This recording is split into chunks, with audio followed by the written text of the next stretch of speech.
حضرت علی رضی اللہ تعالیٰ عنہ سے روایت ہے کہ حضور نبی اکرم صلی اللہ علیہ وسلم نے مجھ سے عہد فرمایا، مومن ہی تجھ سے محبت کرے گا اور کوئی منافق ہی تجھ سے بغض رکھے گا۔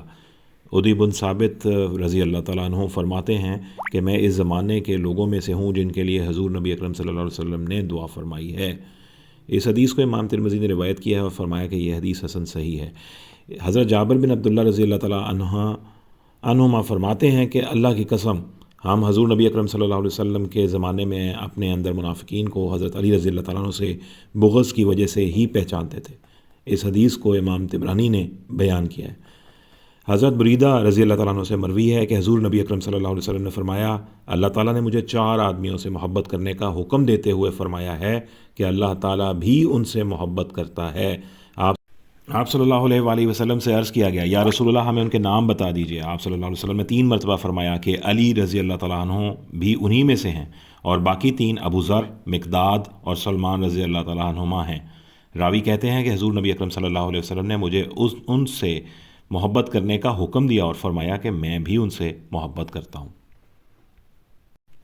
حضرت ابو سعید خدری رضی اللہ تعالیٰ عنہ سے روایت ہے کہ ہم انصار لوگ منافقین کو حضرت علی رضی اللہ تعالیٰ عنہ کے ساتھ ان کے بغض کی وجہ سے پہچانتے تھے۔ اس حدیث کو امام ترمذی نے روایت کیا ہے۔ حضرت ام سلمہ رضی اللہ تعالیٰ عنہ فرماتی ہیں کہ حضور نبی اکرم صلی اللہ علیہ وسلم فرمایا کرتے تھے کہ کوئی منافق حضرت علی رضی اللہ تعالیٰ عنہ سے محبت نہیں کر سکتا اور کوئی مومن ان سے بغض نہیں رکھ سکتا۔ اسی طرح حضرت عائشہ رضی اللہ تعالیٰ عنہ بیان کرتی ہیں کہ میں نے اپنے والد حضرت ابو بکر رضی اللہ تعالیٰ عنہ کو دیکھا کہ وہ کثرت سے حضرت علی رضی اللہ تعالیٰ عنہ کے چہرے کی طرف دیکھا کرتے تھے۔ پس میں نے ان سے پوچھا، ابا جان کیا وجہ ہے کہ آپ کثرت سے حضرت علی رضی اللہ تعالیٰ عنہ کے چہرے کی طرف تکتے رہتے ہیں؟ حضرت ابو بکر صدیق رضی اللہ تعالیٰ عنہ نے جواب دیا، اے میری بیٹی، میں نے حضور نبی اکرم صلی اللہ علیہ وسلم کو فرماتے ہوئے سنا ہے کہ علی کے چہرے کو تکنا بھی عبادت ہے۔ اس حدیث کو امام ابن عساکر نے بیان کیا ہے۔ حضرت طلیق بن محمد بیان کرتے ہیں کہ میں نے حضرت عمران بن حسین رضی اللہ تعالیٰ عنہ کو دیکھا کہ وہ حضرت علی رضی اللہ تعالیٰ عنہ کو ٹکٹکی باندھ کر دیکھ رہے تھے۔ کسی نے ان سے پوچھا کہ آپ ایسا کیوں کر رہے ہیں؟ انہوں نے جواب دیا کہ میں نے حضور نبی اکرم صلی اللہ علیہ وسلم کو فرماتے ہوئے سنا ہے، علی کی طرف دیکھنا بھی عبادت ہے۔ اس حدیث کو امام طبرانی نے روایت کیا ہے۔ حضرت عمران بن حسین رضی اللہ تعالیٰ عنہ بیان کرتے ہیں کہ حضور نبی اکرم صلی اللہ علیہ وسلم نے فرمایا، علی کی طرف دیکھنا بھی عبادت ہے۔ اس حدیث کو امام حاکم اور ابو نعیم نے روایت کیا ہے، اور امام حاکم نے فرمایا کہ یہ حدیث صحیح الاسناد ہے۔ حضرت عائشہ رضی اللہ تعالیٰ عنہا سے روایت ہے کہ حضور نبی اکرم صلی اللہ علیہ وسلم نے فرمایا، علی رضی اللہ تعالیٰ عنہ کا ذکر بھی عبادت ہے۔ اس حدیث کو امام دیلمی نے روایت کیا ہے۔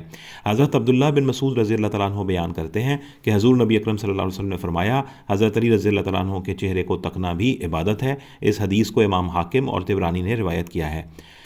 اللہ تعالیٰ عنقریب قریب تمہارے دل کو ہدایت عطا کر دے گا اور تمہاری زبان اس پر پختہ کر دے گا۔ جب بھی فریقین تمہارے سامنے بیٹھ جائیں تو جلدی سے فیصلہ نہ کرنا جب تک دوسرے کی بات نہ سن لو جیسے تم نے پہلے کی سنی تھی۔ یہ طریقہ کار تمہارے لیے فیصلے کو واضح کر دے گا۔ حضرت علی رضی اللہ تعالیٰ عنہ نے بیان کیا کہ اس دعا کے بعد مجھے کبھی کوئی فیصلہ کرنے میں تردد نہیں ہوا۔ اس حدیث کو امام ابو داؤد، نسائی اور احمد نے روایت کیا ہے۔ حضرت علی رضی اللہ تعالیٰ عنہ سے روایت ہے کہ حضور نبی اکرم صلی اللہ علیہ وسلم نے فرمایا، میں حکمت کا گھر ہوں اور علی اس کا دروازہ ہے۔ اس حدیث کو امام ترمذی اور احمد نے روایت کیا ہے۔ حضرت عبداللہ ابن عباس رضی اللہ تعالیٰ عنہ بیان کرتے ہیں کہ حضرت عمر رضی اللہ تعالیٰ عنہ نے فرمایا، حضرت علی رضی اللہ تعالیٰ عنہ ہم سے بہتر اور صائب فیصلہ فرمانے والے ہیں، اور حضرت ابی بن کعب رضی اللہ تعالیٰ عنہ ہم سب سے بڑھ کر قرآن کے قاری ہیں۔ اس حدیث کو امام احمد، ابن ابی شیبہ اور حاکم نے روایت کیا ہے۔ حضرت عبداللہ ابن عباس رضی اللہ تعالیٰ عنہ بیان کرتے ہیں کہ حضور نبی اکرم صلی اللہ علیہ وسلم نے فرمایا، میں علم کا شہر ہوں اور علی اس کا دروازہ ہے، لہٰذا جو اس شہر میں داخل ہونا چاہتا ہے اسے چاہیے کہ وہ اس کے دروازے سے آئے۔ اس حدیث کو امام حاکم نے روایت کیا ہے اور فرمایا کہ یہ حدیث صحیح الاسناد ہے۔ حضرت جابر بن عبداللہ رضی اللہ تعالیٰ عنہ بیان کرتے ہیں کہ میں نے حضور نبی اکرم صلی اللہ علیہ وسلم کو فرماتے ہوئے سنا، میں علم کا شہر ہوں اور علی اس کا دروازہ ہے، لہٰذا جو کوئی علم حاصل کرنے کا ارادہ رکھتا ہے تو اسے چاہیے کہ وہ اس دروازے سے آئے۔ اس حدیث کو امام حاکم اور طبرانی نے روایت کیا ہے۔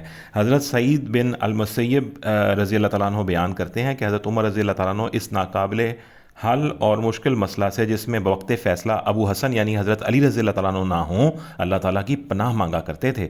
اسے امام احمد، بیکہی بہقی اور ابن سعد نے روایت کیا ہے، حضرت علی رضی اللہ تعالیٰ عنہ نے فرمایا، اللہ کی قسم میں قرآن کی ہر آیت کے بارے میں جانتا ہوں کہ وہ کس کے بارے میں، کس جگہ اور کس پر نازل ہوئی، بے شک میرے رب نے مجھے بہت زیادہ سمجھ والا دل اور فصیح زبان عطا فرمائی ہے۔ اسے امام ابو نعیم اور ابن سعد نے روایت کیا ہے۔ حضرت ابو طفیل رضی اللہ تعالیٰ عنہ روایت کرتے ہیں کہ حضرت علی رضی اللہ تعالیٰ عنہ نے فرمایا، مجھ سے کتاب اللہ کے بارے میں جو چاہو سوال کرو، پس بے شک کوئی بھی آیت ایسی نہیں ہے جس کے بارے میں یہ نہ جانتا ہوں کہ وہ دن کو نازل ہوئی یا رات کو، پہاڑ میں نازل ہوئی یا میدان میں۔ اسے امام ابن سعد نے روایت فرمایا ہے۔